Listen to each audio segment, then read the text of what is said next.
Further, you don't give us any choice. More Gestapo. It is UBS and Allen.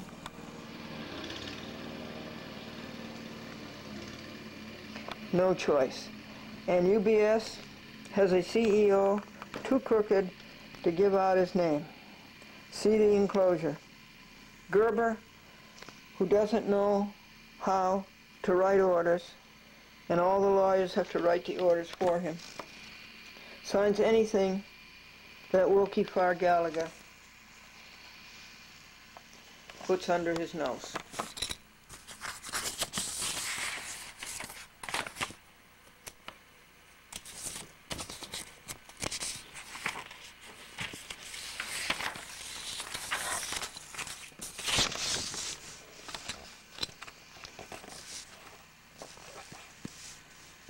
You are all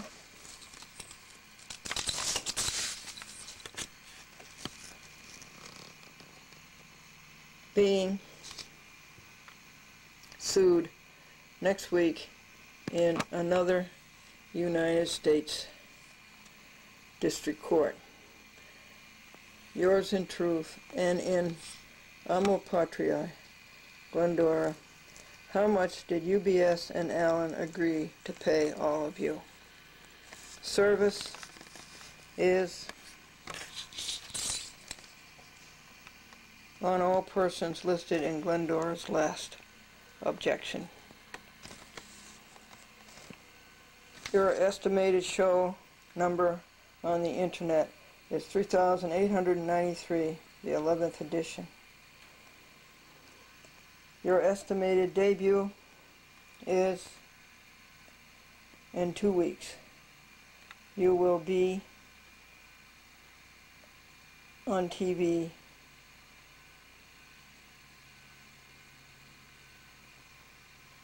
in 2 weeks, I guess. Now let me show you this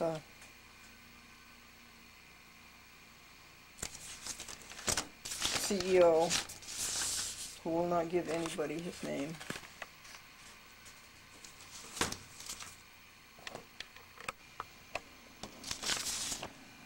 Here's a CEO who will not tell anybody his name. UBS Securities, 299 Park Avenue, New York, New York, 10171. Return to sender, no longer with company.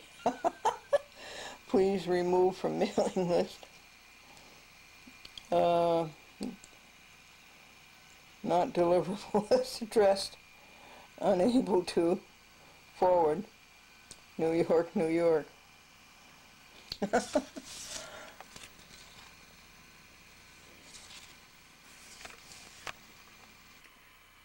Well, everybody, this is very interesting.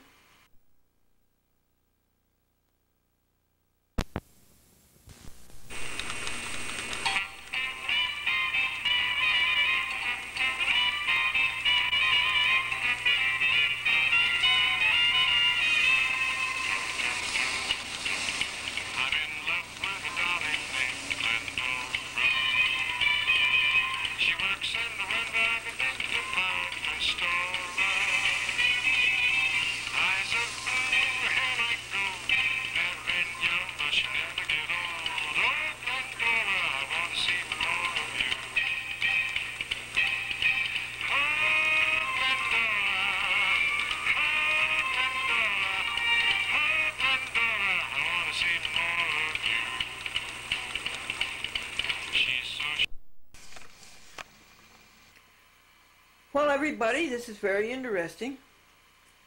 As you know, we lost power even while you were sitting here.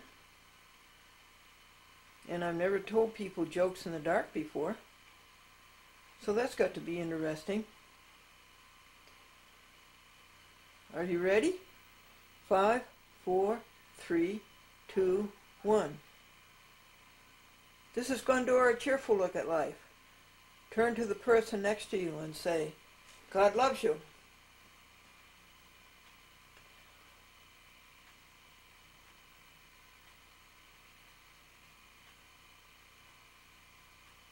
Did you hear about the Czechoslovakian trampoline team? They call themselves the Bouncing Czechs. And a woman went into the post office and she said, I want $50 worth of stamps. And the clerk said, well, what denomination? And she said, Baptist. How come it is that so many Americans do not vote at election time?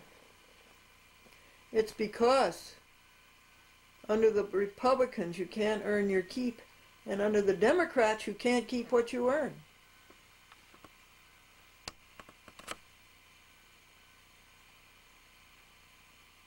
Why do they call it take-home pay? You're too embarrassed to take it anywhere else. The judge said to the caddy on the golf course, Caddy, why do you keep looking at your watch? And the caddy says, this isn't a watch, sir. This is a compass. Folks, what do you call a miniature guppy? A microfiche. The lawyer said to the judge, I want a new trial on the basis of new evidence. And the judge says, what's the new evidence? And the lawyer said, I just found out my client has another $3,000.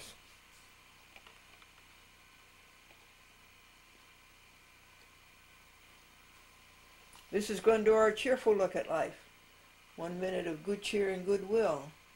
And it's brought to you by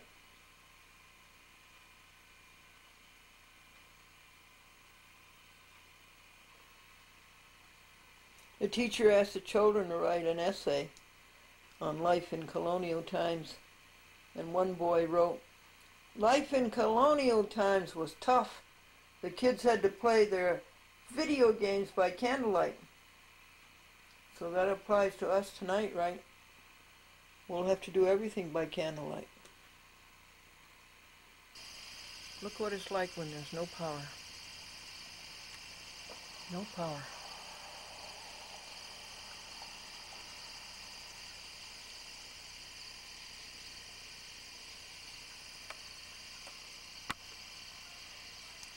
No power anywhere.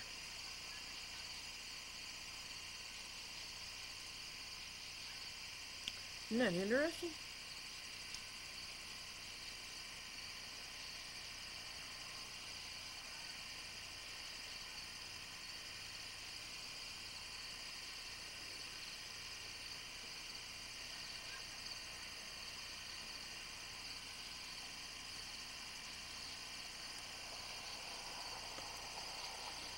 Black woods. Neighbors' houses are all black.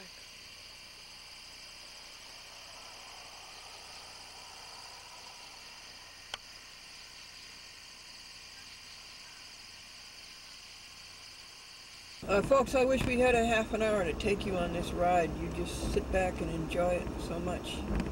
But at least I have to show you a glimpse before the leaves turn.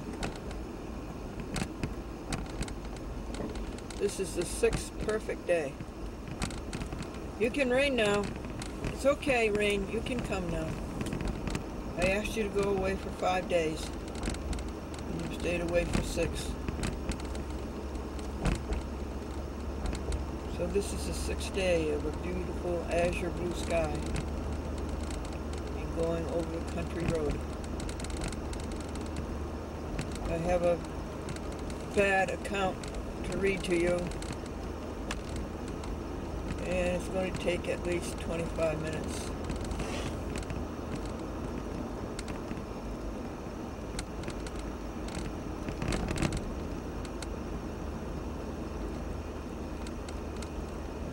So just a minute here to enjoy this lovely ride through the country.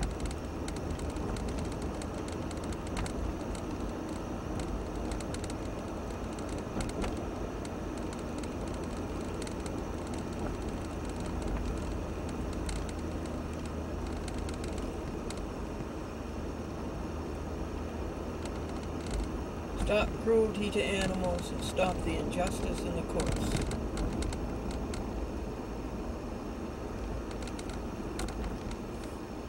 And sue judges.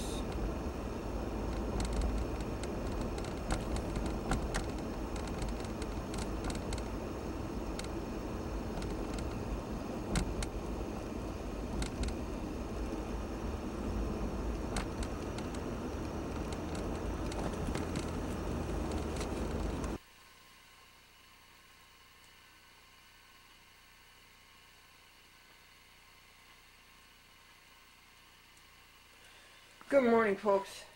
Editing should be starting at 5:30, but into this edition, I wanted to get the horrible things that the United States Senate and that Brian Holman have done to Elena Sassauer before the editing starts. Here are your jokes. The children were asked to write an essay about life in colonial times, and one boy wrote, "Life in colonial times was tough.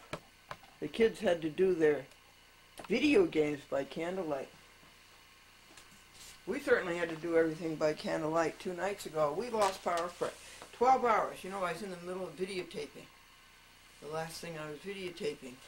And we lost power right in the middle of that. And it didn't come back on for 12 hours. It was 6:15 it went, and 6:05 it came back the next morning. Name one cultural contribution made by the Phoenicians. And the little boy said, "Blinds." Teacher, what is an indentured servant? Boy, an indentured servant is a slave with false teeth. And if we breathe oxygen in the daytime, what do we breathe at night? Nitrogen.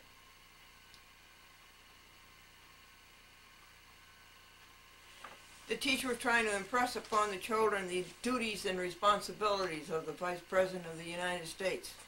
And she said, "Why, children, if the President of the United States should die this very minute, who would get the job?"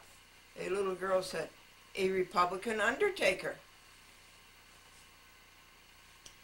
And the superintendent of schools gathered all of his principals and all of his teachers, and he told them, "Our student body suffers from 7 dwarf syndrome. Every 7th kid is dopey. And Billy prefers young teachers. He likes young teachers because he enjoys seeing them age."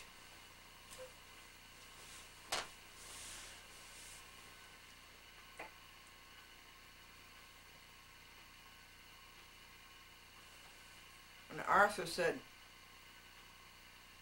"When I was in high school, my teachers respected me." And his buddy says, "They had to. You were older than they were." And Dad said,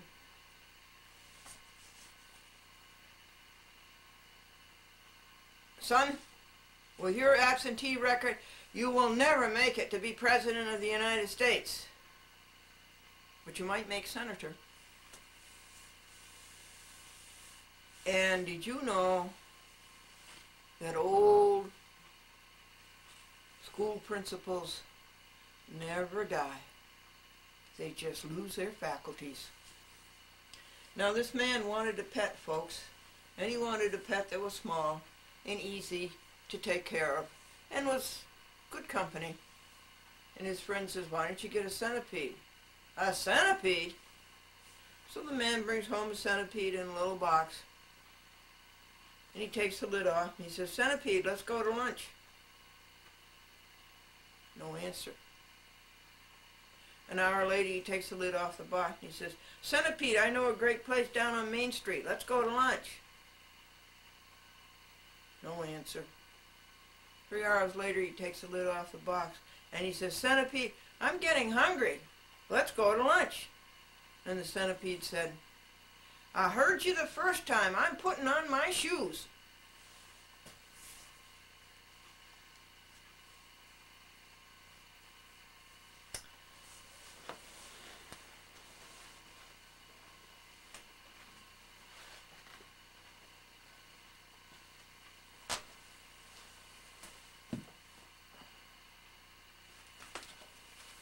He's at the piano. "Did you all right? Is you happy, Ken?" Now,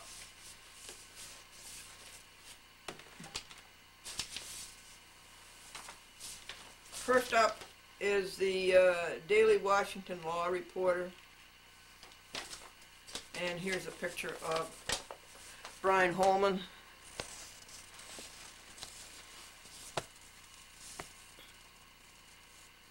And it says he is to be installed on February 13th.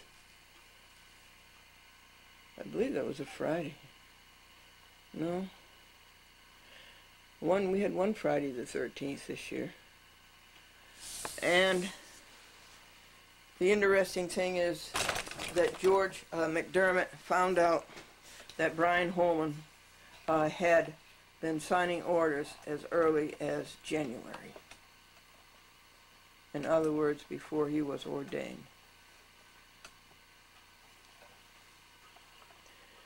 So,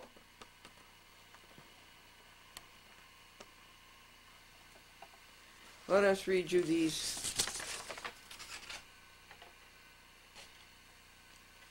This is the docket that George McDermott got. And it is the case of Elena Sassower, pro se, DC Jail, DC, number 301-340, 1901 D Street, Southeast, Washington, DC, 20003. And she's for Elena Sassower. In other words, she's pro se. And the attorneys for the appellee, John R. Fisher, U.S. Attorney's Office, 555 4th Street, Northwest, Washington, D.C. The trial judge is Brian Holman, H-O-L-E-M-A-N. The date of the judgment and the order is June the 28th, 2004. And the notice of appeal was filed June the 29th. Good for you, Elena. Remarks, it says demonstrations, U.S. What does that mean? It means that America is no longer a republic. It means that America is a police state. It means that our government has been kidnapped by a bunch of hoods. Susan A. Nellor, U.S. Attorney's Office, and filings and proceedings. On June the 29th, 2004, notice of appeal.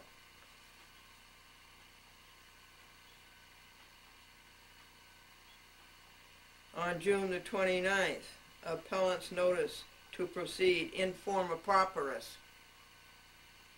Denied. McMillan, I guess. In forma pauperis, you know what that is, don't you? You and I know what that is. That's poor. No money. And it was denied. June the 29th, received appellant's motion for stay and for appellant's release pending appeal. Denied. Next day, June the 30th, received certificate of service. July the 6th, 2 days after July 4th. Isn't this a great place to spend the July 4th celebration day? In jail because you went to Congress and you protested the appointment of a judge whom you knew to be bad. Who you knew to be bad.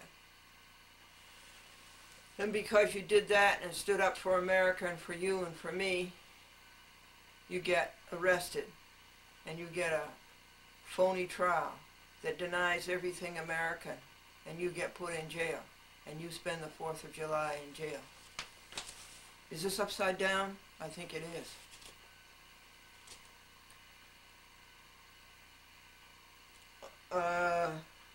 Anyway, 2 days after the 4th of July, received a supplemental brief of Elena Sassower in support of motion for bail pending appeal, and that went before somebody named Wilson. The next day, July the 7th, received appellants, appellees, I guess, opposition to motion to stay and release pending appeal.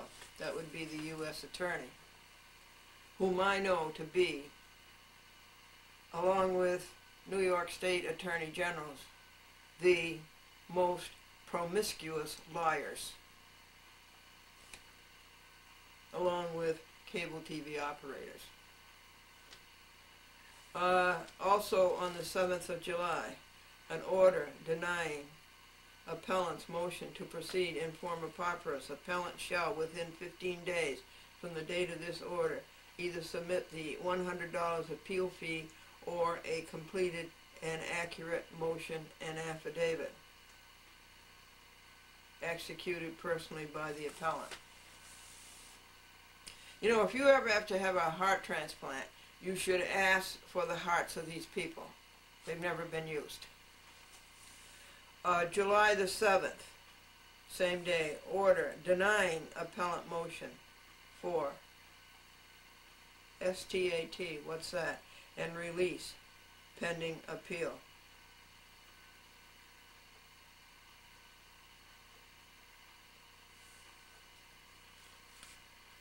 "15 days from the date of this order, file the statement regarding the transcript."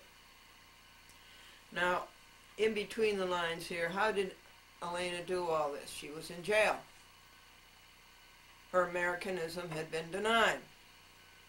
Well, because of another true and brave American, George McDermott, who went to the jail every day and who got Elena's papers and took them down and filed them in the court. That's the U.S. Court of Appeals for the District of Columbia. On July the 19th, counsel's motion to withdraw for business reasons granted. Well, he should. He never knew what he was doing.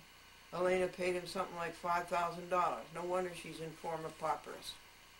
And he did nothing except a few things, and those few things were done wrong. What is his name? Let me go back and get it for you, because I don't want you to be clobbered by the same person.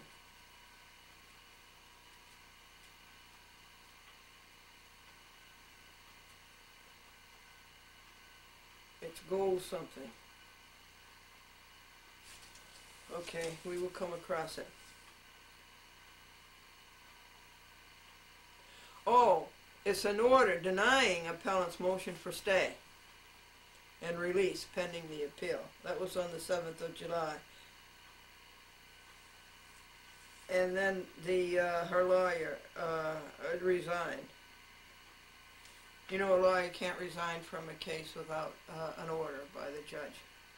On the 20th of July, statement regarding transcript. On the 27th of July, now she's been in jail 1 month, received copy amended notice of appeal from the pro se appellant. That's because the lawyer filed it all wrong.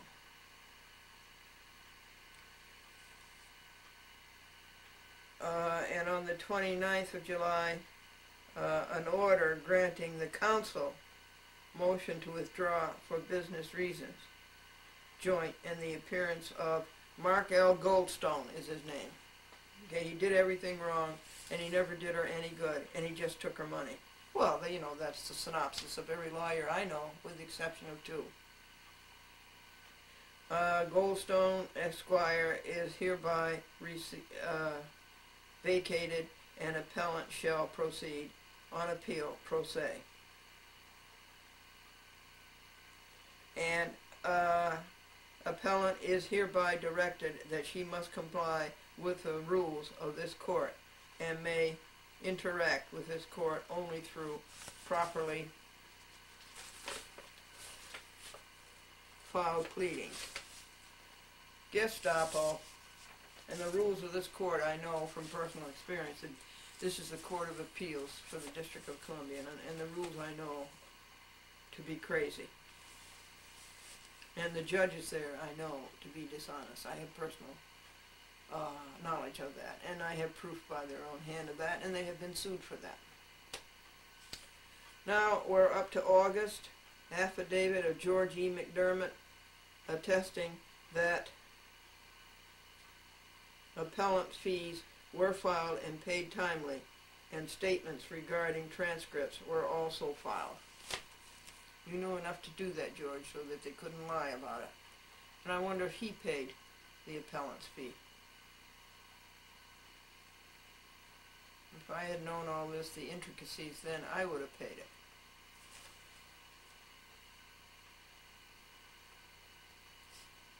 On August the 9th, received from the Appeals Coordinator's Office a certified copy of the amended Notice of Appeal. August the 11th, supplemental record, number 1, tape. I think they're talking about the transcript. And then August the 12th, received pro se motion for rearrangement and reconsideration. August 12th, received appellant's pro se amended affidavit. August 27th, appellant's miscellaneous procedural motion for release pending appeal for expedited review and clarification of this court's July 29th order. And on August the 27th, the appellant's motion for stay of trial court order and for the reassignment, reconsideration, and renewal and other relief pursuant to Rule 8.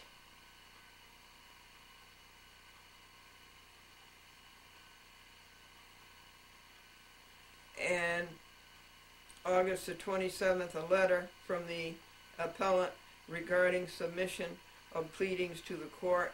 And September 3rd, that would be before Labor Day, appellee's opposition to appellant's motion for re-argument. That would be the U.S. Attorney for reconsideration, for renewal, and other relief. That was opposed by the U.S. Attorney. If you ever need a heart transplant, ask for the heart of these people. Why? Right. It's never been used. Now you notice that she's been in jail for 2 months. Why? Because in the New York State Court of Appeals, where she brought a complaint against the New York State Commission on Judicial Counsel, on Judicial Conduct. Footnote. No footnotes. By the Constitution of the State of New York, you are guaranteed protection from bad judges. And the judges themselves violated this protection. And Elena sued the New York State Commission on Judicial Conduct. She was standing up for you.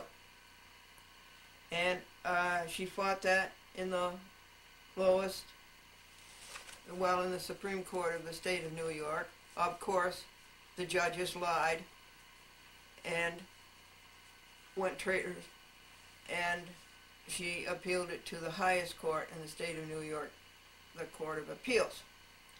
And on the panel, there are 7 judges on the New York State Court of Appeals, and one of them was Richard Wesley. And she stated the law. She's superb as to the law, and she's superb as to procedure. And she is extremely articulate and very clear in her words. And this Richard Wesley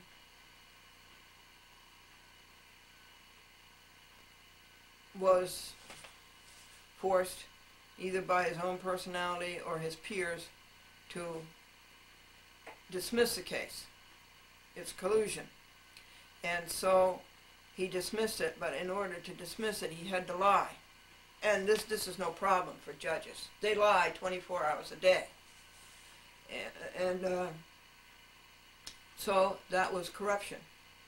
And when this Richard Wesley came up as a nominee to be a circuit judge in the United States Court of Appeals for the Second Circuit, which is in New York, Manhattan, she did not want him on the bench.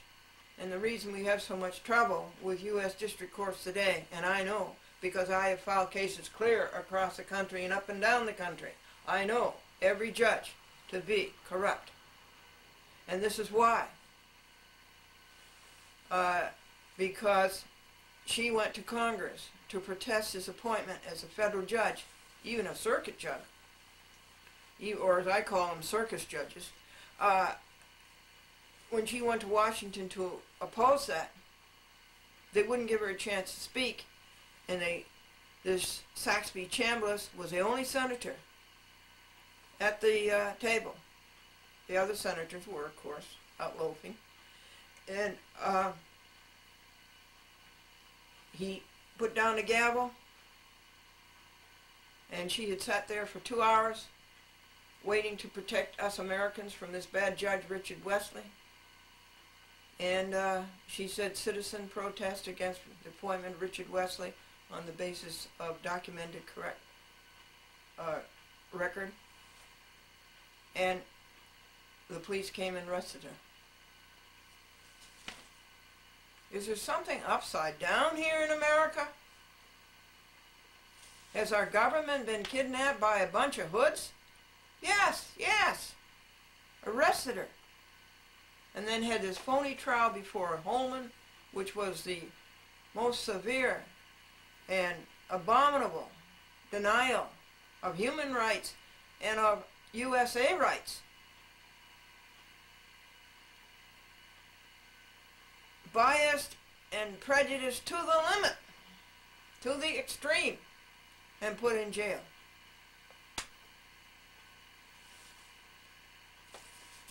That's what has happened here. And for all this, she's still standing up for her Americanism, and she's still standing up for us.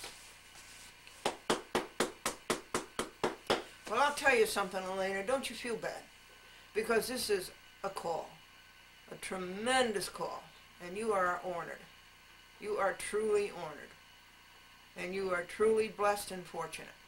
You have been called on one of the best yet, and we all are down on our knees and thanking you.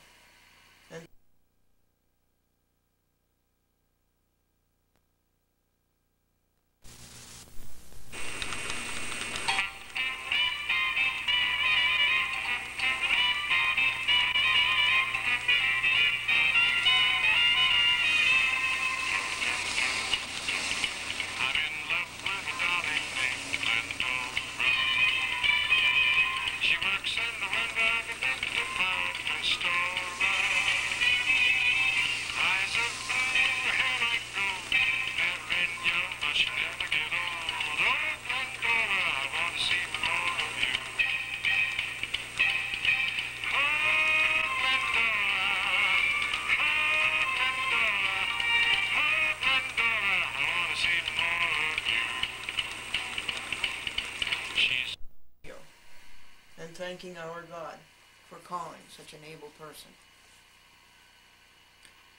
So she's been in jail now 2 months and a half, and this is September 13th, and there's an error, and they won't tell you what it is. Of course not. Who won't tell you what it is? The United States Court of Appeals for the District of Columbia. Appellant's miscellaneous procedural motion to file reply to the appellee's opposition to the appellant's motion for re-argument, renewal, reconsideration, and other relief. I don't see why she had to file permission to make a reply. I think that's a stated right. And on September the 13th, received appellant's reply to appellee's opposition to appellant's motion for re-argument, renewal, and reconsideration, and other relief. And I want you to have sympathy for me that I'm able to decipher all of their abbreviations. Look at that.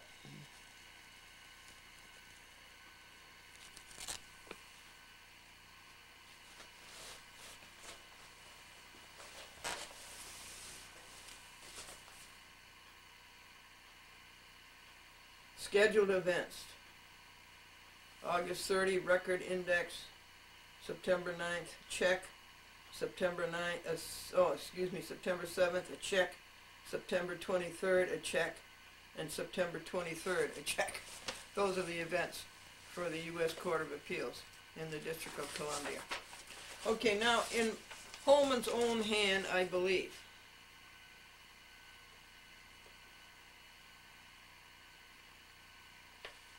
are these tickets. They look to me like the tickets, and that George went and put them all together. But there's his signature, Holman's signature. Where? Right there.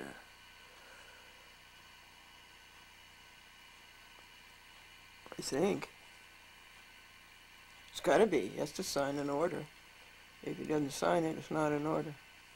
Okay, I'll read you these. And I really should have the camera over my shoulder.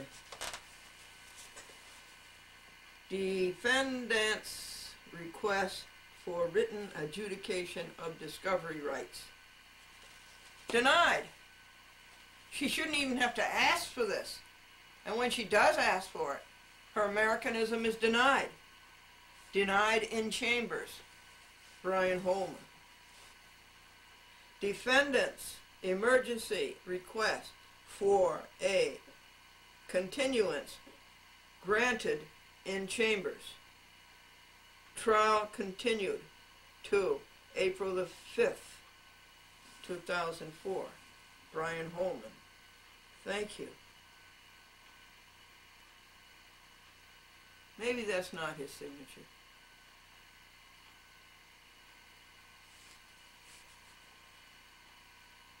Government's opposition to defendants. Motion for continuance. Trial date to May the 3rd and forwarded to Judge Holman's chambers.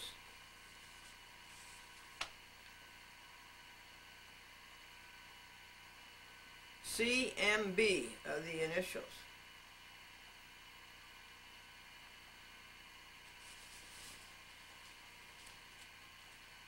I take that back. That may not be his signature, but somebody has to sign it. Unless it's just the clerk's docket.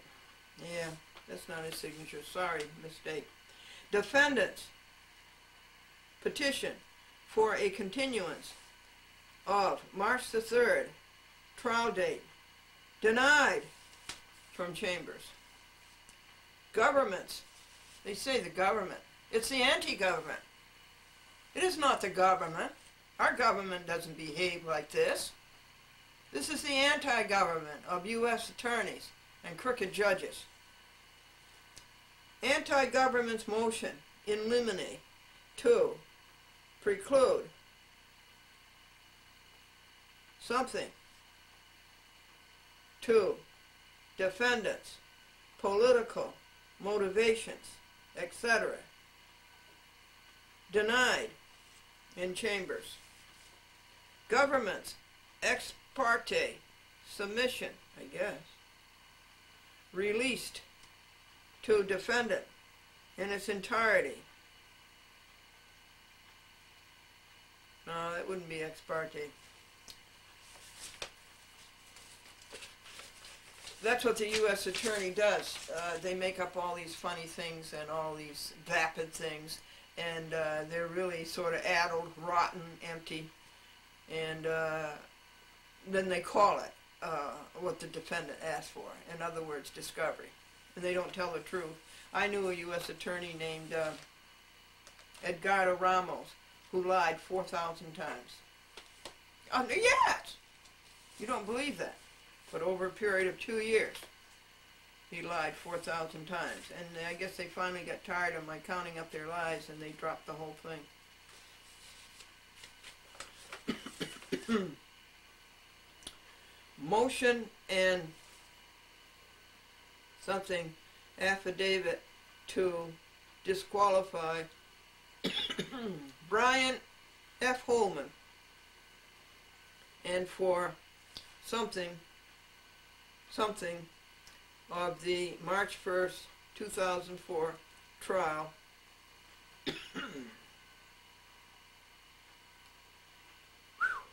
What awful writing. responsive something written. And I guess this is adjudication. Can you make out this, folks? Of defendants still outstanding. October 30th, 2003 motion to enforce discovery rights. See, she's entitled to discovery rights, and of course the U.S. Attorney and Brian Holman saw to it that she didn't get the information that she needed to show, the proof that she needed to show the jury. It was just an abominable trial. Defendant's motion to disqualify Judge Brian Holman denied from the chambers. Why should a judge rule on his being disqualified? Why shouldn't real Americans rule on that? Real Americans, I mean, not these phony Americans. Defendants reply requesting for change of venue. Put it in another court where she can have fairness. Denied from the chambers. Why should Brian Holman have the right to rule on that? It should be put before real Americans, not these phony Americans. Now here is the so-called order. Remember, what did this woman do? She went to Washington, D.C. to tell Congress that they should not approve the appointment of Richard Wesley, whom she knew to be a corrupt judge, to the Second Circuit in Manhattan.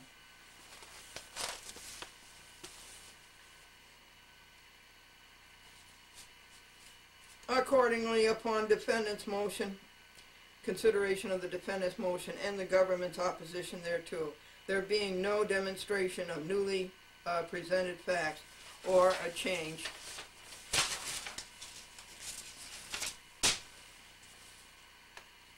in substantive law, nor citation of any legal authority supportive of the requested relief.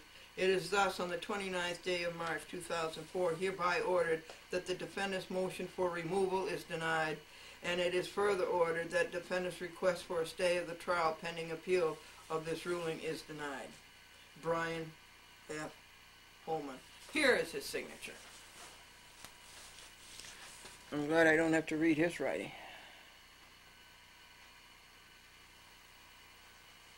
And a copy of this is sent to Elena Sass-Holland, the Assistant U.S. Attorney, and to Mark Goldstone, that no-good lawyer who charged her money and never delivered. A consumer fraud. Well, it's interesting, isn't it? And this is more of the same. And what is the same? Injustice. And more of the same. And what is the same? Dis-Americanism. And it's more of the same and more of the same of what? Hoods who have kidnapped the United States of America. It might be interesting for you to see Elena's signature.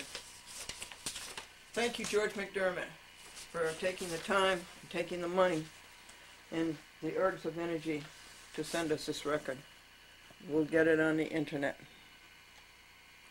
Elena Ruth Sassar. Her mother is a friend of mine, Doris Sassar. And now Doris is ruthless. Ruth isn't with her anymore. Well, I want again to say, Elena, you are very honored. You are very privileged. Because of your expertise, you have been called to do an important job, and that is to focus this camera and many other pieces of document on the terrible scam that is going on in the United States of America today. The terrible ambush, the terrible conversion of everything American into everything self-interest. You know, what's a country without courts? What's a country without law? What's a country without the enforcement of law? What's a country without rights?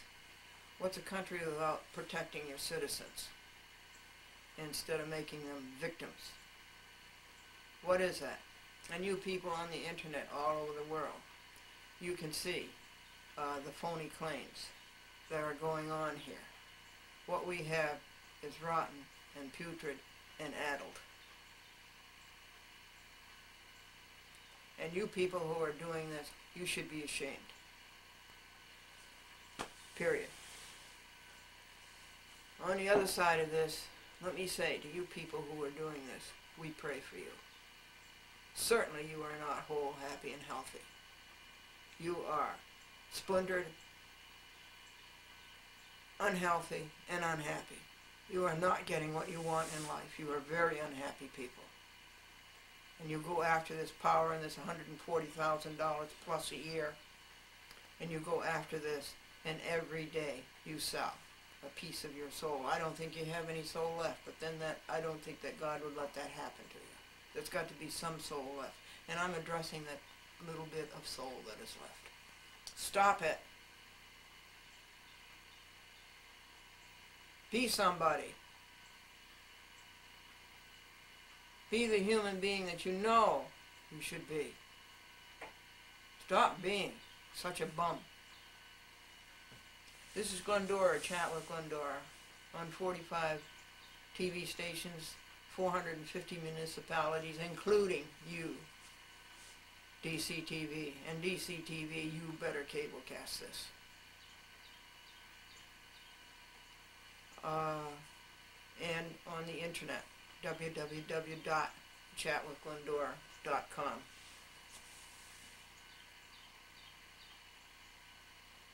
So my heart goes out to all of these people. For an all-American named Elena Ruth Sassow.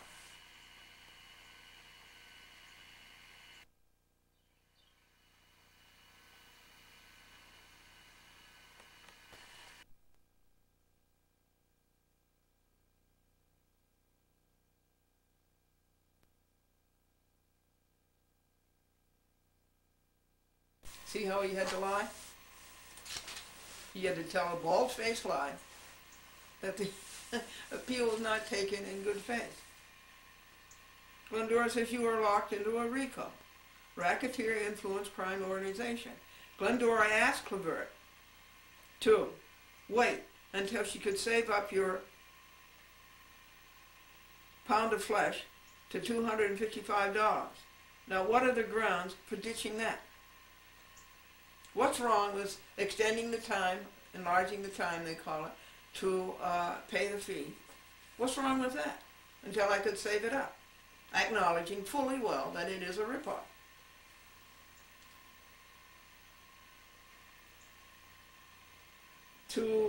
This ghostwriter says for the judge, to find that an appeal is in good faith, a court need find only that a reasonable person could suppose the appeal has some merit. I grabbed you up so you wouldn't be in competition. Well, you're nice to say that. I was very happy to be grabbed up. At that point because of the finances. Right. Now, then tell us more about this new enterprise. The Cablevision, or the one we were starting No, after the, remember you were with the Telenews and you left Telenews? Right. Then we started distributing films for other people, distributing them to television stations, and we began to put together a library of films which the early television stations were very anxious to have, yes, because there wasn't much material then. No, they didn't. Some of them didn't even have networks. But we became then very fascinated with the idea of television itself, and then we were beginning to hear that you could not only broadcast television, but you could put it through a wire. So we became interested in connecting all of the hotels in New York together with a piece of wire, and sending television programming to the hotels. So in 1960 we started a service in New York which told people in their hotel rooms what was happening in New York. Really? And that was a service called Teleguide. And it was actually a directory for visitors to New York, an introduction to New York. And we did that for a number of years up until the World's Fair. And then we thought, well, we could do more with that wire than just service the hotels. And that caused us to consider cable television. And we applied for a franchise, and we began what is today Manhattan Cable Television. You did? Right. First of all, just a second, Charles, the name of that company that when you had the wire going to all the hotels, what was the name of that company? Teleguide. Oh, that was called Teleguide. Right. Teleguide on Channel 6. On Channel 6, and Right. people go into there? That must have been a great experience for them. Well, it was. Again, it wasn't as economic as we would have liked it to have been, but what it did teach us was how to serve the buildings of New York with cable television. With cable TV. Right. It gave us a great deal of early experience, and that made it possible for us to organize Manhattan Cable Television. That was its value, as you say, Right. yes. And so then you started this cable company, got the franchise, and this was the beginning of Manhattan Cable TV. That's correct. Oh, that's amazing. It was a great experience, a lot of work, a lot of anguish, but we loved it. And then what was next? Well, we then started putting programs on Manhattan Cable. We made arrangements to put the Nixon Rangers on, and then we started motion pictures, and then we organized a network to provide these same programs to other cable systems, and that was the beginning of home box office. It was? Right. Oh, for heaven's sakes. And that started in 1972. 1972. Right. And what a job to try to wire Manhattan. Yes, it was. For cable. Right. Yeah. And it was very difficult then because we didn't then have the excellent equipment that cable television has today. So it was much more difficult to build the system than it is today to build a cable system in an urban area. This is also interesting. So what came after that? Well, we've finally sold Manhattan Cable and Home Box Office to Time Incorporated, and then we went out to the suburbs of New York and began another cable service called Cablevision. That's your Cablevision, and we're still doing that. Right. Now, what locale was that? Well, Long Island, and then we expanded it to Connecticut, to parts of Westchester, New Jersey. We're now in Boston, Cleveland, Toledo, Kalamazoo, Chicago. Haven't you done well? And you have a huge number of subscribers. What is it? Well, we are, by the end of the year, with all of the new arrangements completed, we'll have 1 million subscribers. Wow. Now, these towns in Long Island, Mr. Dolan, the names of the towns? Well, we serve all of Nassau County. Oh, the whole county? Right. Ooh. And the westernmost part of Suffolk County and East Hampton and Montauk. Wow. And then the ones in Connecticut, I think I remember some of those, Westport. Well, we service the area, all of Fairfield County, the area from the New York State border out to past Bridgeport, from Greenwich out through Bridgeport. From Greenwich all the way out to Bridgeport, right. And how far north? Well, of course, Fairfield County goes way up. It goes up to New Milford and all those places. Right. There are many other cable companies, of course, serving Connecticut, and we join them. You know, Mr. Dolan is a friend of Mr. Bresnan. You remember when Mr. Bresnan came to see you? And Mr. Bresnan started out early in cable. Oh, Bill Bresnan is a pioneer in cable television. He was associated with the early teleprompter company. Teleprompter built the other part of Manhattan, and it was one of the early, very large, very important companies in cable. My goodness, you've known each other a long time. We have. I think that year you mentioned was 1960? When you started around building up the Manhattan cable TV system? That was that started in 1961. 61, right. Yes, right. And now Mr. Dolan's company, Cablevision, has just bought the cable system in, name me those towns in Westchester, because the boys and girls live there. Dutchess County, Portchester. Harrison. Harrison, I believe, yes. Yep. And we are now We operate a system in the city of Yonkers in Westchester. Oh, you do? Right. Oh, that's right. You have Cablevision of Yonkers. Right. Yes, you do. And what else in Westchester? Anything else? No, that's it. That's it. Yeah, well, that's a plenty. Now, this is Mr. Charles Dolan, and he's the founder of Cablevision, along with a whole lot of other things. And when he comes back, boys and girls, he's going to tell you what his work consists like to see if you'd like a cable career. And then he's going to give you some advice on how to get started in cable television. And this is a chat with Glendora.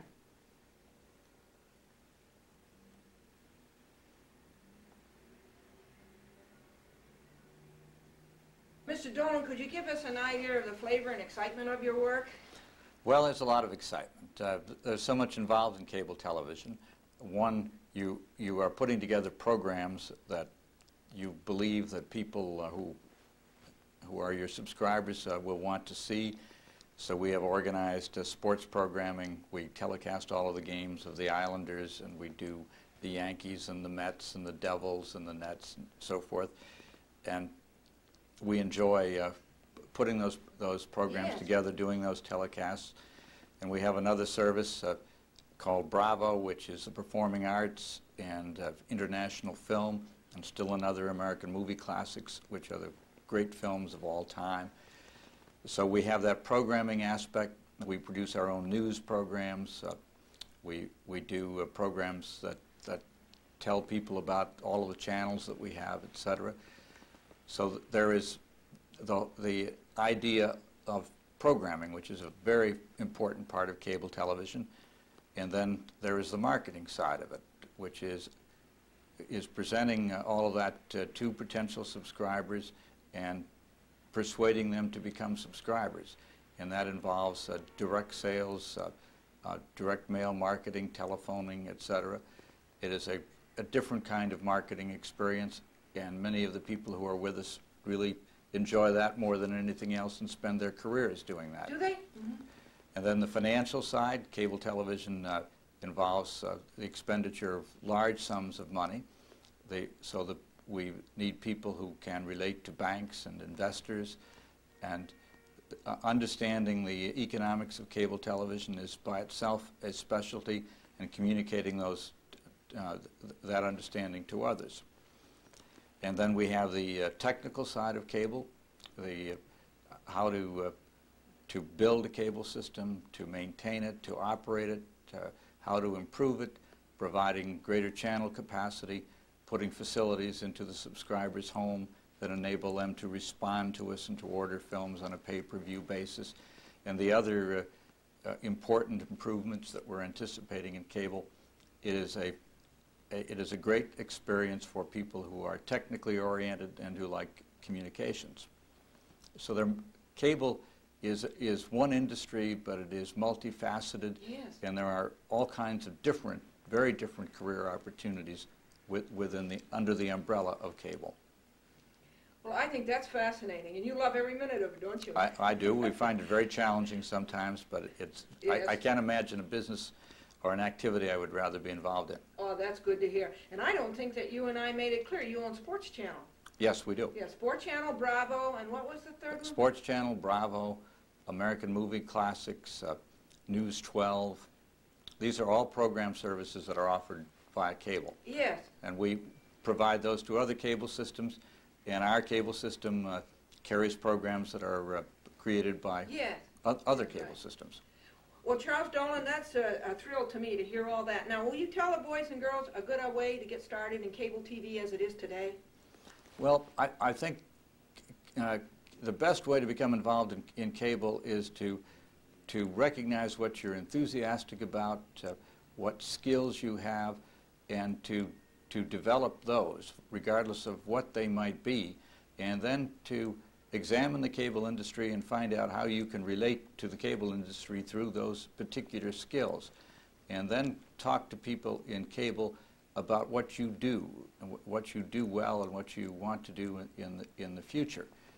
I think that is the most effective way to come to cable, because the industry now needs people with skills and ambition, and people who are genuinely interested in careers in cable and the future of our industry.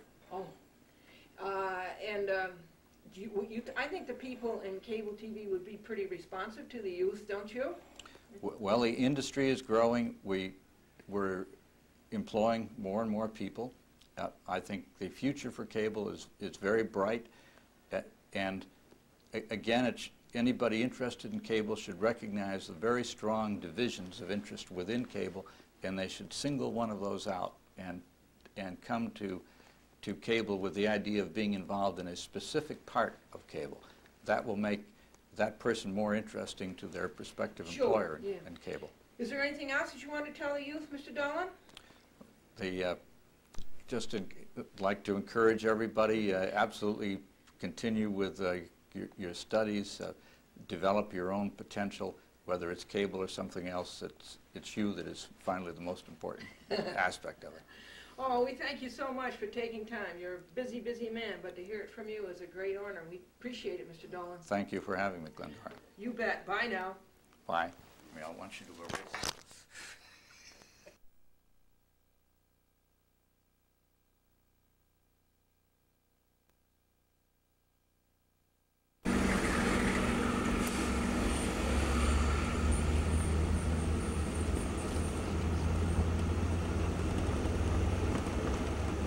My, that was extensive. Wasn't it, folks? What are they doing? Widening the road? A little country road like this? No, I don't know what it is.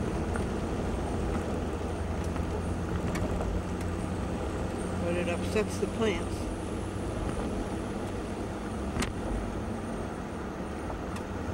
They get it all out into the road so fast, and then they come and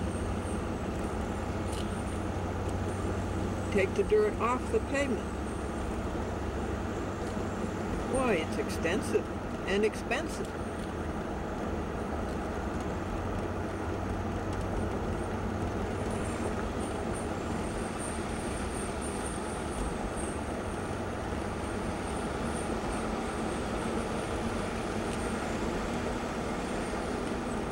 Yeah, that must be what it is, huh? Ghent Reformed Church.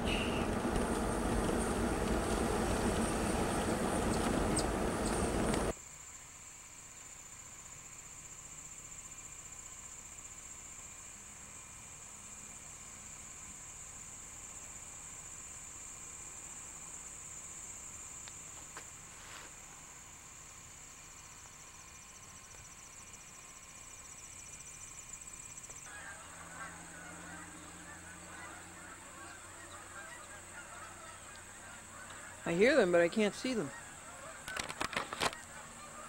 Can you see them?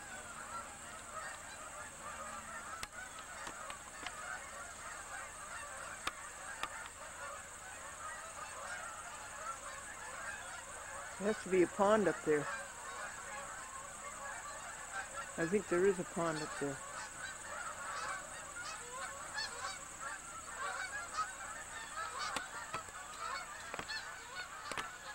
All you ever see is rain.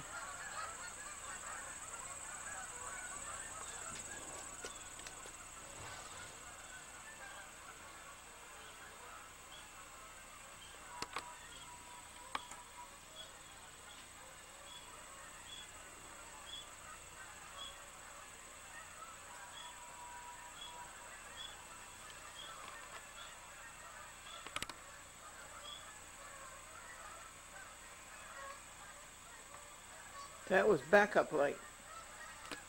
This is fader.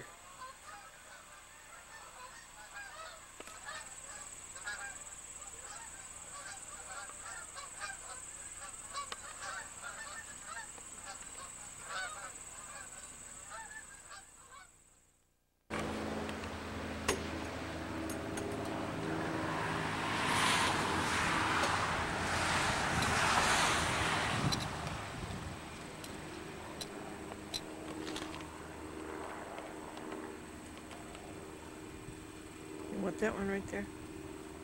Is God wonderful? Yes, God is wonderful.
Assistant Attorney General of the state of New York.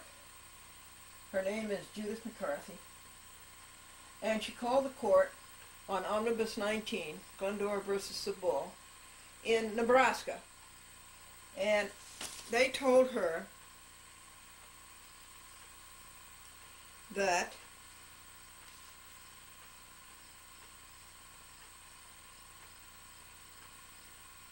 I have been informed by Adam Toulson in the clerk's office in the United States District Court on Omaha, Nebraska, that this letter was not docketed and he was unable to locate it. This is the court, you know, that they sent back Glendora's complaint because they didn't like the colored construction paper. That they called it construction paper, but it was expensive paper that was separating the complaints to make it easy for the judge to tell one complaint from another, because we sued about 25 people. And so anyway, Adam Toulson in the clerk's office in Nebraska, that this letter was not docketed and he was unable to locate it, so I'm sending the letter again. Now that's the Assistant U.S. Attorney, State of New York, letter to the Nebraska court. And here is the letter that she is sending again.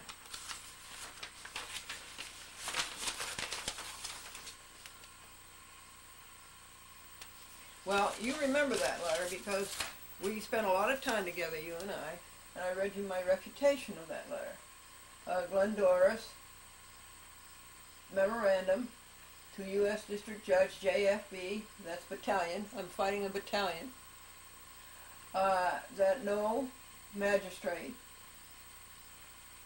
and New York State Attorney can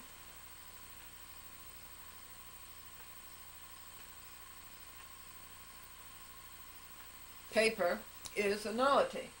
Now, I made it very clear from the beginning that I filed this lawsuit that I did not want a United States magistrate. I made that very, very clear. The law is quite pellucid. It says that a magistrate cannot participate unless the litigants give the magistrate their permission in writing. That's Title 28 U.S. Code, Section 636. Well, I did not give my consent in writing. I never will. I do not like magistrates because of what they do to America. And so this dumb Assistant Attorney General, State of New York, Judith McCarthy, writes to a magistrate. I have a judge. I have a United States District Judge. His name is Battalion. And by Article 3 of the Constitution of the United States, I have a right, and you have a right, to a United States District Judge. You do not have to take a magistrate, and I would not if I were you. So, you remember this long, long paper. It was 20 pages, and I read it to you, and I pointed out all the mistakes that she had made, McCarthy had made.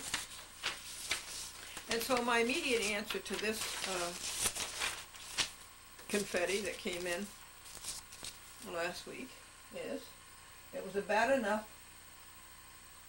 affront to the court to submit this once. And now here is a second offense. Glendora's memorandum of August 15th, 04 is here in resubmitted. Okay. So that's really ready to post. It should have been posted on my way back from church. Now, I want to see if I can't get the graphics back. So you want to hold on a second, please? We'll go into pause here. Okay, everybody, back to the drawing board. It didn't work. And as soon as I tell you these jokes, I must resume wrapping 50 VHS tapes. 50 of them.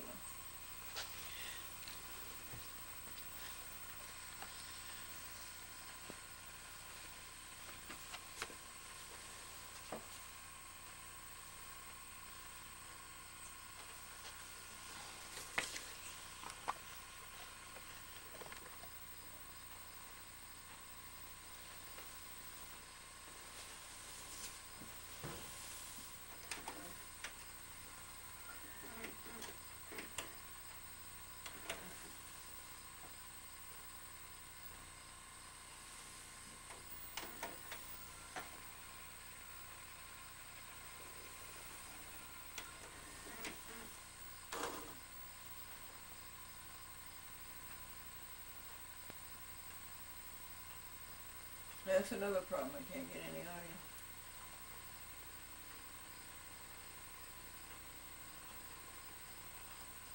audio. Okay, enough of that.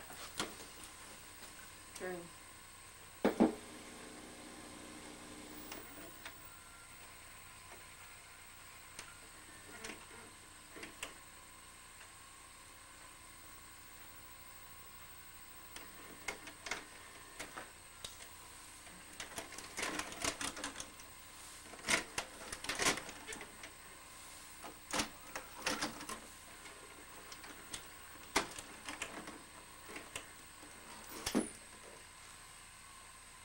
That one's off.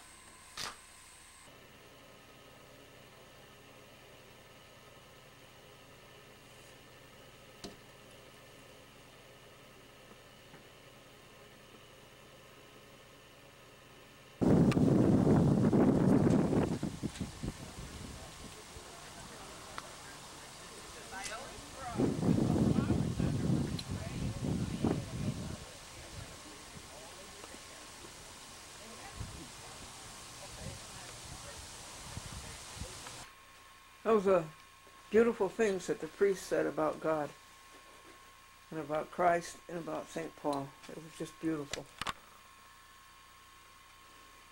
It was Catherine Clark. And her sister Mary Ann didn't feel well enough to get out of the car and come to the service. But it was a lovely service. Lovely words about God. And the priest said such good things.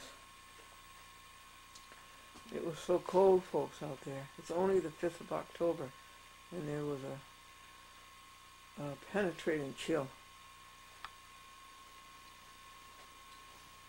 I went just to be another person. Just another person there. Abide with her. Fast falls the evening tide, the darkness deepens, Lord, with her abide.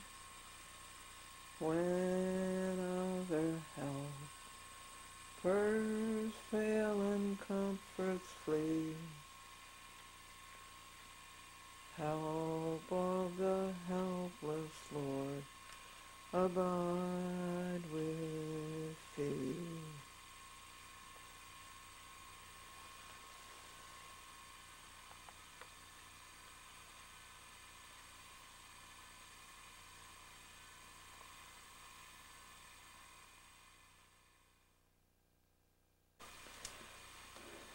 This is Omnibus 23, which will be read to you.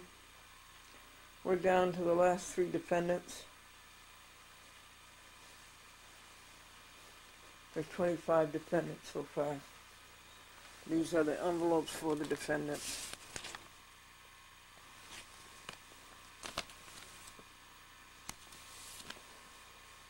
This is the caption.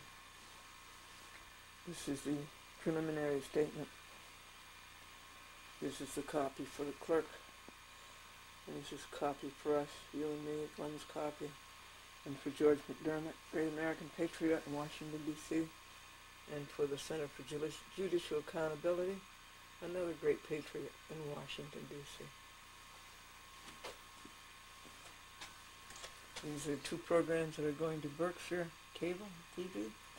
The installation of our minister, James Nathaniel Melton. This is the in-mail of Friday, October 1st. This is the character generator. And guess what, folks? I got it to, at midnight last night. I got it to superimpose. And it was beautiful. I was thrilled. The bad news is that I don't know what I did to do it.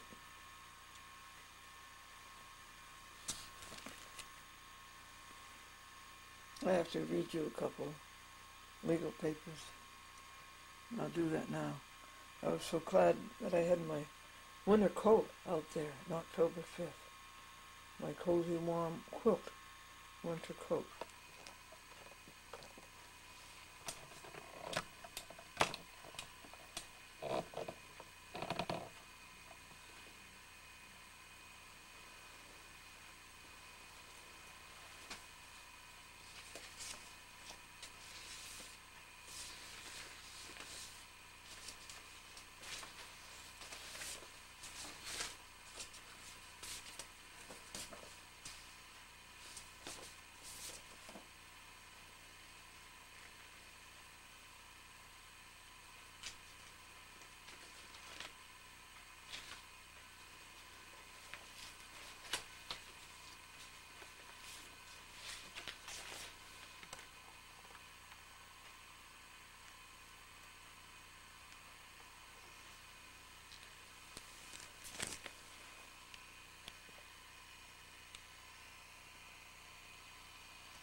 Chicago.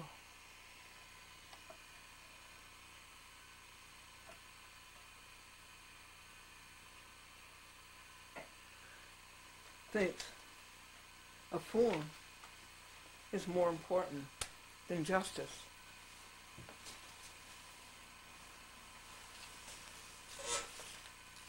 This is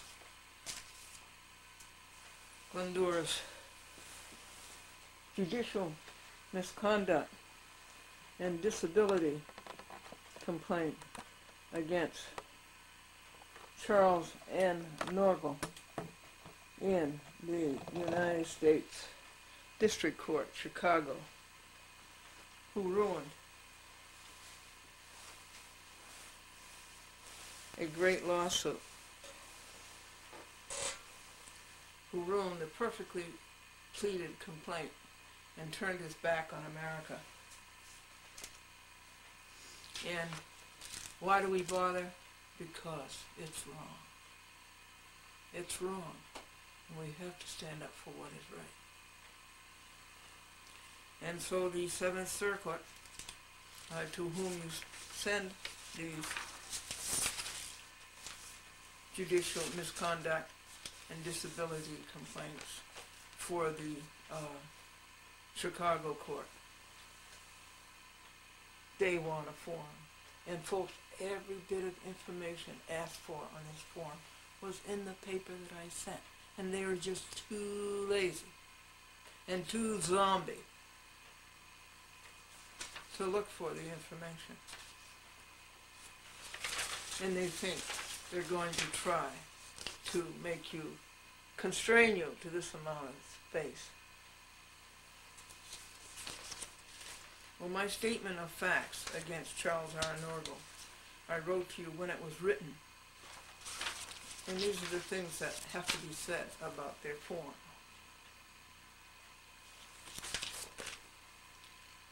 Dear sir or madam, they don't know the difference. As a Frenchman said, people are différents. Just a machine and no people. I am enclosing a copy of the Judicial Council Rules on Judicial Misconduct. Glendora says these are obstructions of justice. Title 18 U.S. Code, Section 1503. We require that you submit an original and 3 copies of the complaint form. I made it 4. If it's a United States District Judge you're complaining about, and I am, his name is Charles N. Norval. It is important that you review Rule 11B, what may be complained about, to understand what is covered in these complaints and what is not covered in these complaints. And I said everything. You will need to answer each question on the form and fill in the exact specific conduct of the judge you are complaining about. No, I will not put it in this form. It's already been put into my statement of facts. The court orders are not reviewed in judicial misconduct complaints. Only courts can review court orders, and the Judicial Council is not a court. This is the complaint I chose not to appeal. I chose not to appeal it to the Seventh Circuit we chose to appeal it to the World Wide Web. We put before the World Wide Web what Norgal had done to America, to Madam Justice, to the world. And the world will be the bench of judges against Norgal. More cover-up. All the information the form requested was in my first package. You were just too lazy to find it. And too lazy to sign a paper. Too lazy to sign a paper. Too heartless. Too much of a zombie. Too much of a form. Glendora on October 4, year 2004, Anno Domini. And goodbye, sir or madam.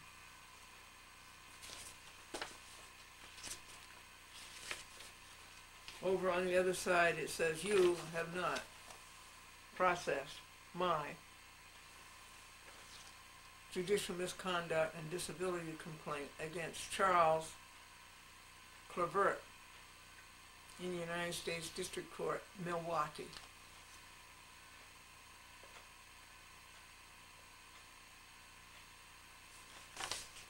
Nor have you processed my appeal, Glendora versus Walker, of the rotten job that Clavert did and sold his soul for. A chat with Glendora on 45 TV stations, 450 municipalities, including Washington, D.C. You can see Glendora's TV show on the internet, www.achatwithglendora.com. 24 hours a day, 7 days a week. Stop cruelty to animals, stop injustice in the courts, and sue judges. That's my platform. In November, I'm running for the President of the United States. That is my platform. Stop cruelty to animals, stop the injustice in the courts, and sue judges. Now here is Geico. And Geico wants $201 on October the 21st. And Franklin and I have done this, and done this, and done this, and done this, and done this in 50 years of marriage. Only once, way back in 1979 did we ever ask them to fix something, and that was a stress crack in the windshield of a 1956 Dodge. A stone got in the bottom, and it got into between the glass and a piece of metal, and it kept making a stress, and the crack kept going and going and going, and it was over 2-3 years before we decided it might be wise to have it fixed. That's the only time, after paying these people twice a year for nearly 50 years, the only claim. What a racket. And we don't have any choice. We shouldn't have to pay this. Too much government. It's a racket. It's something that the insurance company lobbied through Albany. And we are victims.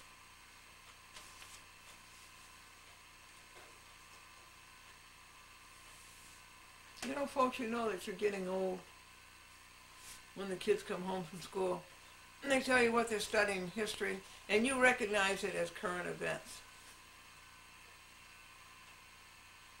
The senior citizen was asked, how do you feel today? And she says, okay, except for a few twinges in the hinges. And Betsy says she was named after Betsy Ross, and not too long after you.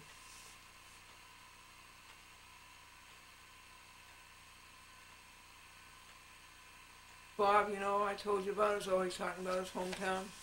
They got a new fire truck. They're going to use the old fire truck for false alarms. And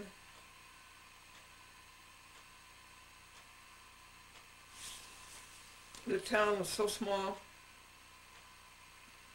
that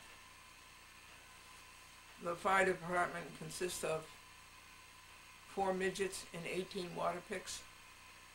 Do you know why firemen always have a Dalmatian dog? So the dog can go ahead first and find the fire hydrant. And the town is so small that the Masons and the Knights of Columbus formed a coalition. And it was called the Masonites. And it's a typical small town. It consists of a gas station, a post office, and a speed trap. Nowadays it's a seatbelt trap. And Bob was asked, were any big men ever born in your hometown? He says, no, just babies.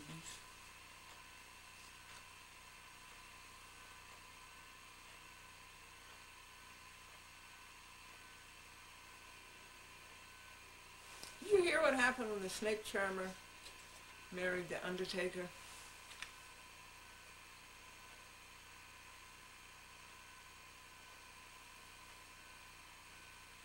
Their towels were marked his and hers. There were 4 undertakers there an hour ago. I should have told them.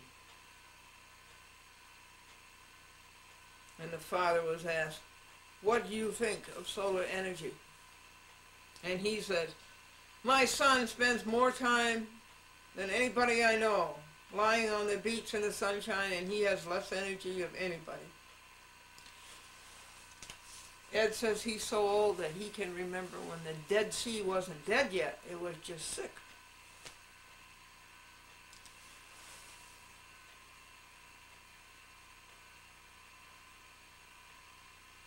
All right, we will make progress on this Omnibus 23. Letting these 25 people who had turned their back on America, letting them know, and letting them know that we care.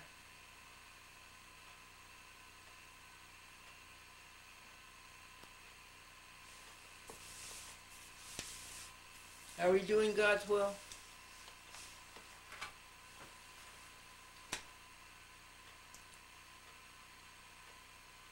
And completing the task is the best way to silence your foes, your critics.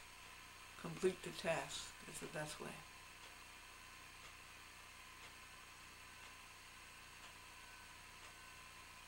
It's what we do, folks. It's not what other people say. This came from Nehemiah, 2nd chapter, verses 11 and 20, about rebuilding the wall of Jerusalem. Spirit of God, descend upon my heart. Wean it from earth with all its pulses move. Speak to my weakness, mighty as thou art, and let me love thee as I ought to love.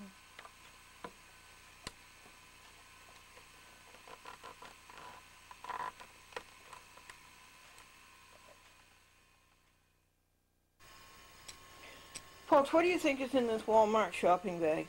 Something to eat? I'm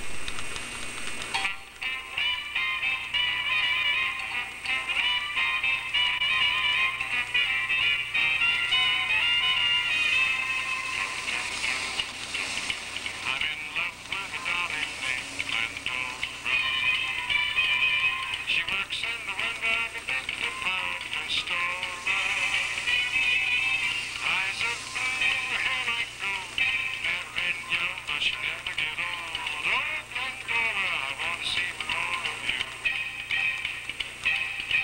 Oh, Glendora, oh, Glendora, oh, Glendora, I want to see more. Walmart shopping bag. Something to eat? Nope. Something to wear? Nope. Something to build with? Nope.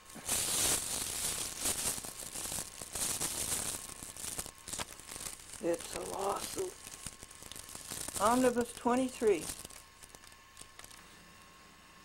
And here are the defendants. The lead defendant is Charles N. Norgal, Sr., United States District Judge.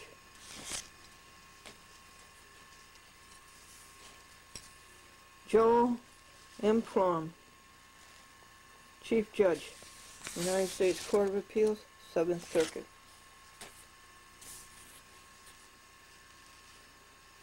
Gino Agnello, Chief Clerk, U.S. Court of Appeals, 7th Circuit.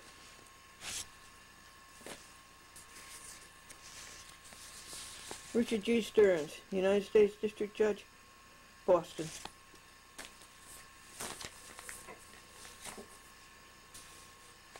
Michael McCasey,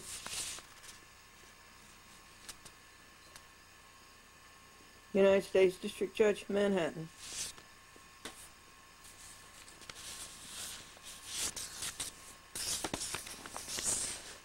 Michael McMahon, Chief Clerk, Southern District of New York, Manhattan.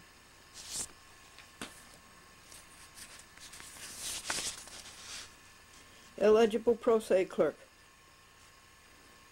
Southern District, New York, Manhattan.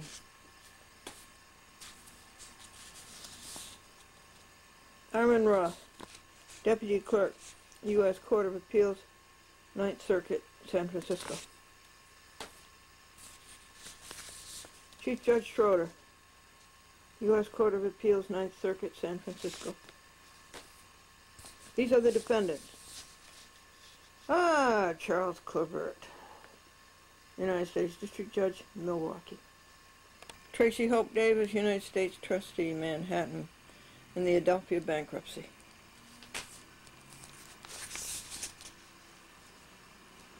Shelley Chapman, Morris Massel, Mark Abrams, Wilkie Farr and Gallagher, lawyers for Adelphia Communications.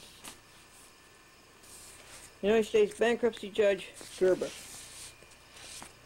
Adelphia bankruptcy. C.J. Bodine, Chief Judge, United States Court of Appeals for the First Circuit, Boston. These are all defendants. These are all people who violated the law. Luther D. Thomas, Clerk, United States District Court, Atlanta.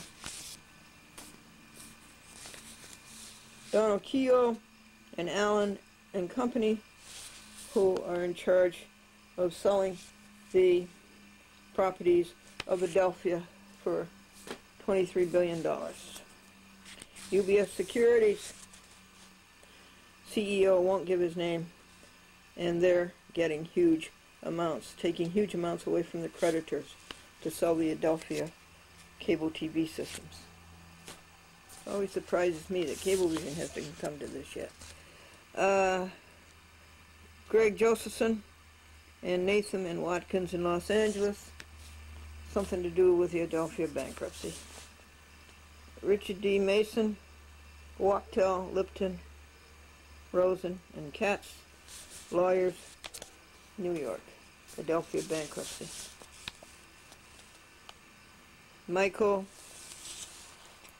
David, wow, Ronsard Frere, New York, international bankers who took away our interests. Now all of those defendants were sued for unjust enrichment, for being vultures, for running into the kitchen and taking as much out of the cookie jar as they could, biggest handfuls that they could. Now we come to the people who violated your rights by putting Elena Sassow in jail because she went down to protest the appointment of a judge she knew to be bad. His name is Richard Wesley. And she wanted to oppose that, and she wanted the Congress to know that, and certainly the Congress should know that. And they put her in jail. So these people are sued for denying your constitutional rights and statutory rights. Saxby Chambliss and the Senate Judiciary Committee. Brian Holman, a vindictive and sadistic new appointee, Superior Court, Washington, D.C., for putting Elena Cesar in jail. Peter J. Massetti for putting in jail David Kissy, because David had to write his paper pro se, because he couldn't get any lawyers. And he got put in jail for writing his own papers by this screwball judge, Peter J. Massetti, who also double-crossed George McDermott. William Donaldson and the Securities Exchange Commission for failure to investigate Cablevision and Charles Dolan, whom I suspect are another Enron. Michael G. Heavican and Sally R. Johnson, U.S. attorneys in Nebraska, for making believe that they could defend 16 defendants outside of Nebraska.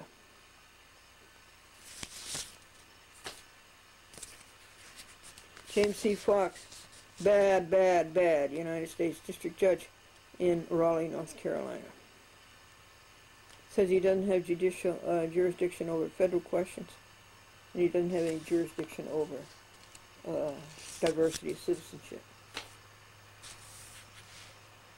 Charles F. Dolan and Cablevision Systems for imposing on Southampton his miserable tactics of public access that are unconstitutional and that violate the statutes.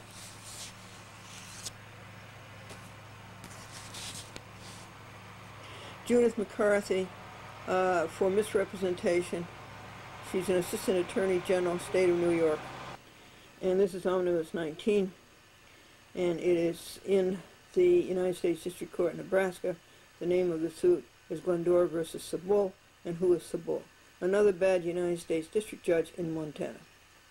However, he was the first United States District Judge who ever owned up to the fact that he was sued, and he answered the complaint. He's the only one that ever did that. Out of how many that we've sued? 150? So we made a motion to drop him from the lawsuit as his reward and to put in first position the judges of the United States Court of Appeals for the District of Columbia.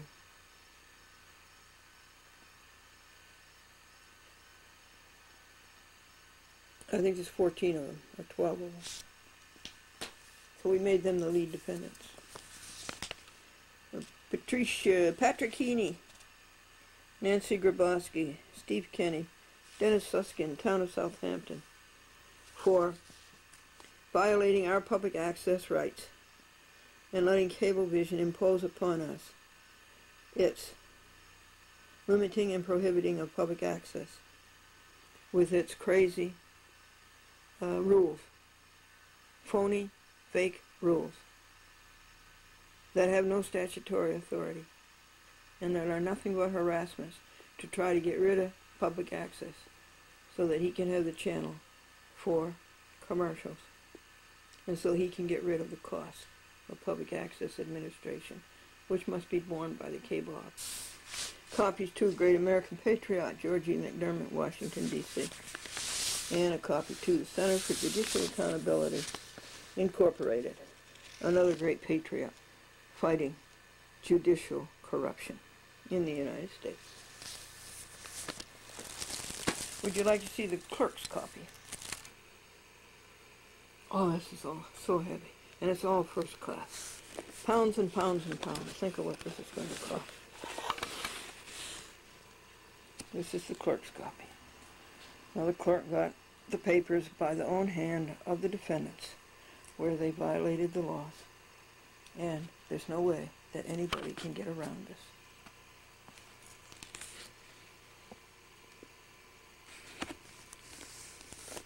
Where is it being filed? Right there. Sioux Falls, South Dakota. Omnibus 23.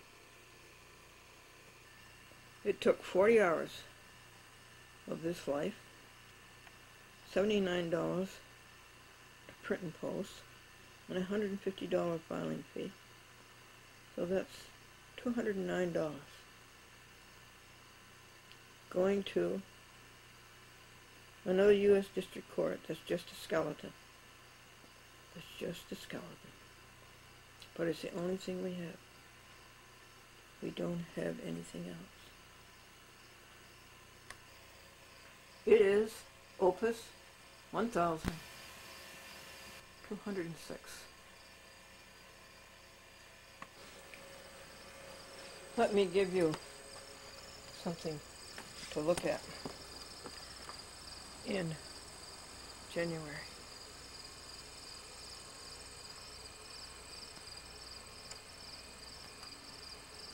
This beautiful October day. And last night, folks, it was a frost. We had a cold spring. We had a cold summer. And this is a cold fall.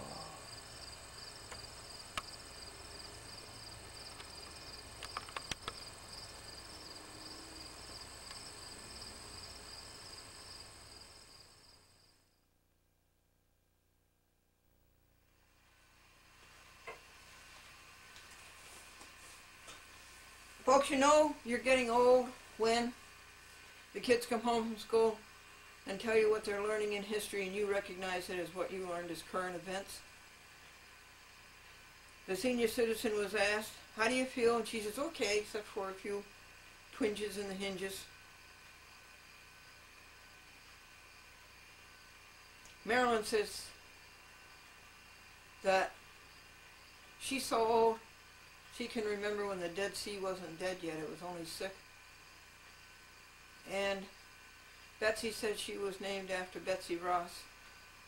And her mother-in-law says, yeah, and not too long after either. And Ed says about his hometown, they have a new fire truck. And they're going to use the old fire truck for false alarms. And why do firemen always have a Dalmatian dog? So the dog can go ahead and find the fire hydrant. And Ed says his fire department isn't very big. It consists of 3 midgets and 10 water picks. And he says it's a typical small town. It consists of a post office, a gas station, and a speed trap. What happened when the snake charmer married the undertaker? Snake charmer married an undertaker. Their towels are marked hiss and hearse. And a father was asked, what do you think about solar energy? He says, nothing. I have a son who spends all his life on the beach in the sun, and he has less energy of anybody I know. And Ed says that his town is so small that the Masons and the Knights of Columbus formed a coalition. They call themselves the Masonites. Well, Ed, were there any big people born in your town? Any big men born in your town? No, just babies.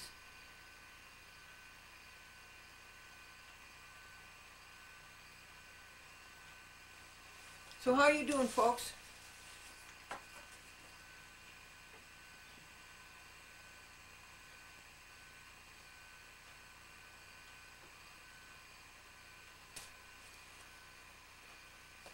You know, Judge Bryant, United States District Judge, Southern District of New York, man, in White Plains, asked me in the middle of a Cablevision hearing, why do you bother with all this? And I said, because it's wrong. It is wrong, folks. And we have to stand up for what is right. Don't we? Breathe on me, breath of God, fill me with life anew, and live with God the perfect life, and do what God would do.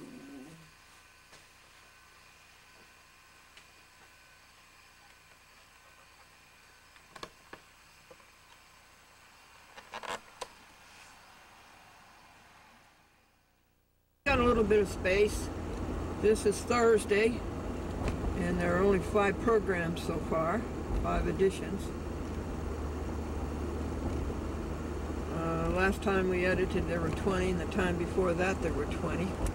So it looks like we're going to hold it down, and we have a little bit of time to take you for a ride. This is Glendora, Chat with Glendora, on 45 TV stations, 450 municipalities, and on the internet at www.achatwithglendora.com. We're going over a beautiful hill, and when we're on top of the hill, you're going to have a scene of great delight as you look over the valley and onto the next ridge. Maybe you will see some deer. Last time we went over this road, we saw, what, 5 or 6 deer. 4 of them were babies. The leaves are just starting to turn. I always feel sorry for the leaves. The leaves do not want to leave, but they're forced to leave and end up wherever they can find a place.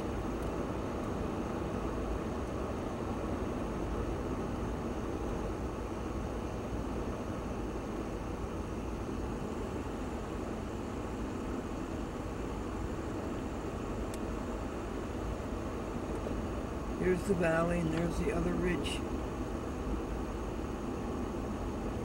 So just ride along and enjoy it.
Let's give you some.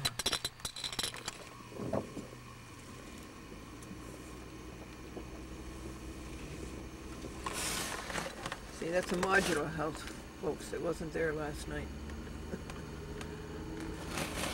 Just come along with these houses. Drop them anywhere.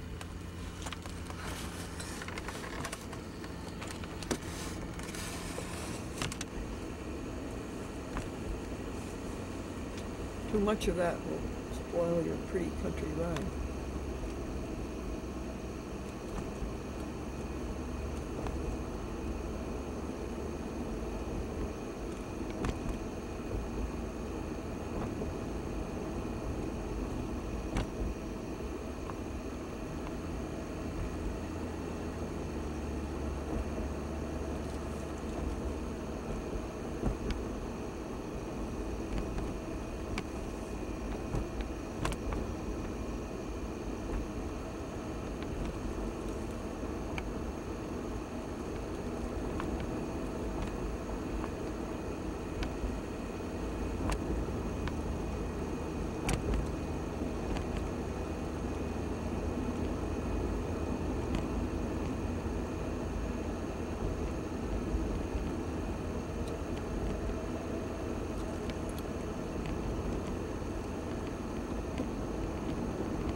dedicate this to you, Nettie, my mother, who died at 93. How she used to love just to go for a ride.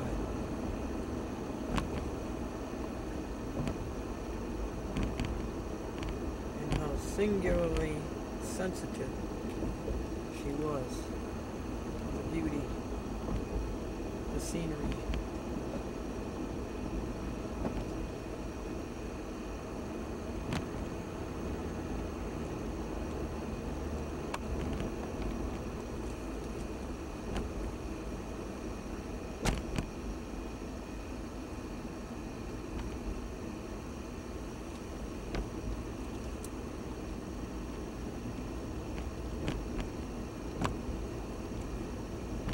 Brought an apple and some animal cookies in case we see any deer and we can feed them.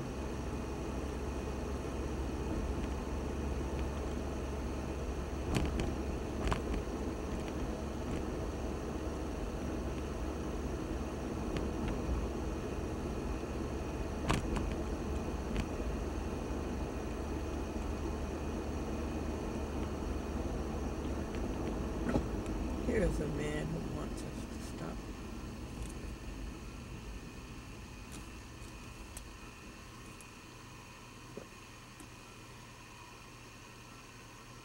Stop cruelty to animals. Stop injustice in the courts. Are they widening the road?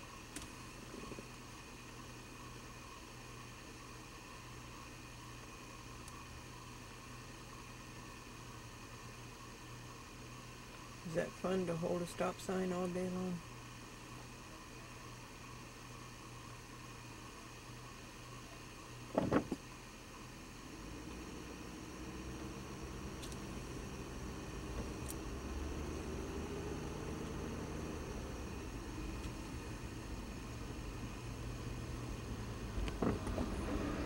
That's what they're doing.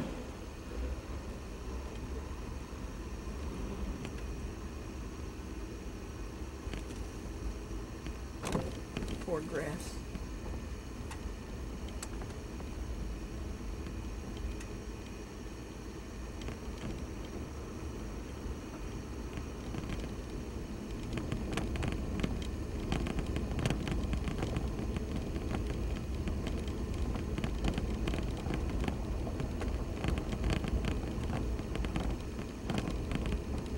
Well, does that upset you folks? Does that upset your pretty country ride?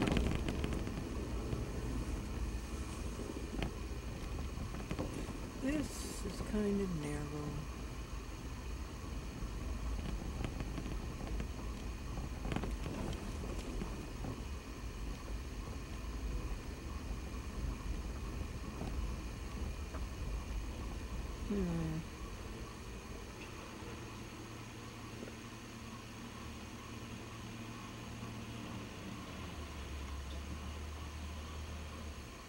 Why is he giving us special attention? I don't want to go over that.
didn't want to go over that thing and go into the ditch, did you?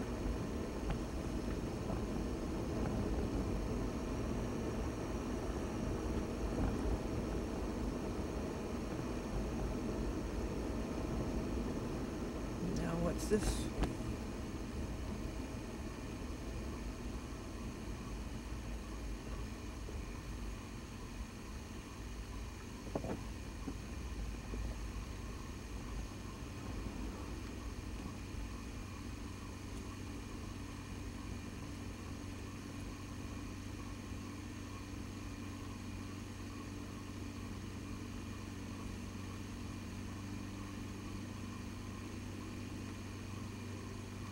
This is the end of the road, down where the airport is.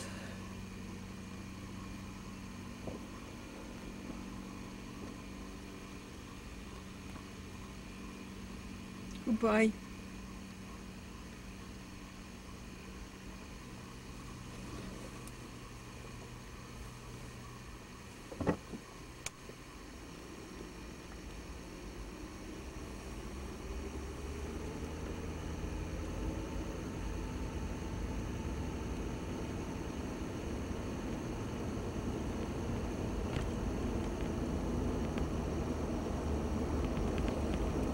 Want to see the planes?